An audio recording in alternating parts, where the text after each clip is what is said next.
I always loved singing from early on. When I was a kid, I loved singing songs of Celine Dion and Whitney Houston and Pointer Sisters and Aretha Franklin. So yeah, these were all my idols when I was a little kid. And we also watched a lot of musicals at home, like Annie and Grease and Sister Act and a lot of Disney movies. And I love to sing along. We even had a sort of sing-along cassette of the songs of Disney movies. And then I would get my pink plastic mic and sing along. So even if I didn't know all the right words back then as a little kid, that didn't stop me. I just poured my heart out singing. So yeah, from early on at elementary school, I really wanted to go directly to music school to develop my vocals. But my parents wanted me to focus on school first, graduating and getting to college, university. So things that in their time wasn't obvious to do so.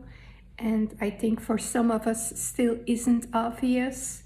So me and my older sister were made well aware of that. So from their perspective, I kind of understand where they were coming from, because as a parent you want your kids to have a good life, a secured future, and pursuing a music career isn't necessarily something you would associate with stability, with a secured future.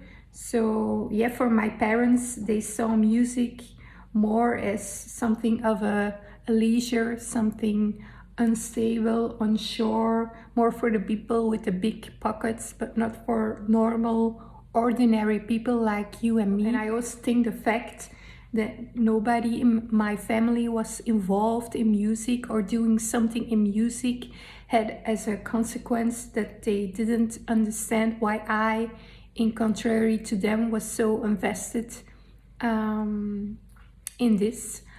But however, at 16, when I was in high school and a choir started practicing at my school, I was allowed to become part of that choir. And it was then that I knew I had a soprano voice. And I also had the opportunity, being part of that choir, to do some solo performances as well. But turning 18, at 18 I find myself at a crossroads. So I was asking myself whether I should apply for a music conservatory and do that, go to conservatory, or study law instead, because I did like the fact of standing up for people that couldn't defend themselves or stand up for themselves and to protect their rights. And honestly, ultimately, although it kind of broke my heart, I chose to study law, because at 18 and just considering the fact that I didn't have that much experience in music, not enough knowledge just to know for sure that I was going to succeed later on, I was not willing to take that risk already. I totally focused then on being a good student, just obtaining my Master of Law degree, and just making my parents proud, so that they knew that I was going to be fine. After I obtained my 2 masters, my diploma Master of Law, and then an additional specialization in law, I was asking myself, well, is this it? Is this what I'm about to do for the rest of my life? And I hadn't forgot about music, so I thought, well, you have nothing to lose now. and so maybe it's time to really try to do something in music, to learn the techniques of it.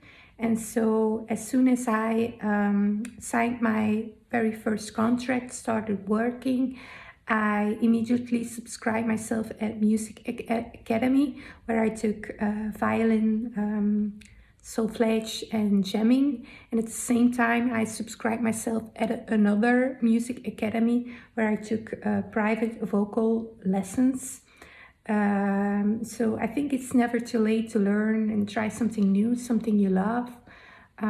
It's kind of crazy that when you're a student at that young age, that you're putting so much pressure on yourself, that you're telling yourself you have to know exactly what you want to do for the rest of your life, while in reality you never stop learning. Really, you always evolve and grow as a person, which each experience, each new experience. And so it's like what I talked about and sang about in my song Enjoying the Journey. It's not about a goal, it's about the journey, really.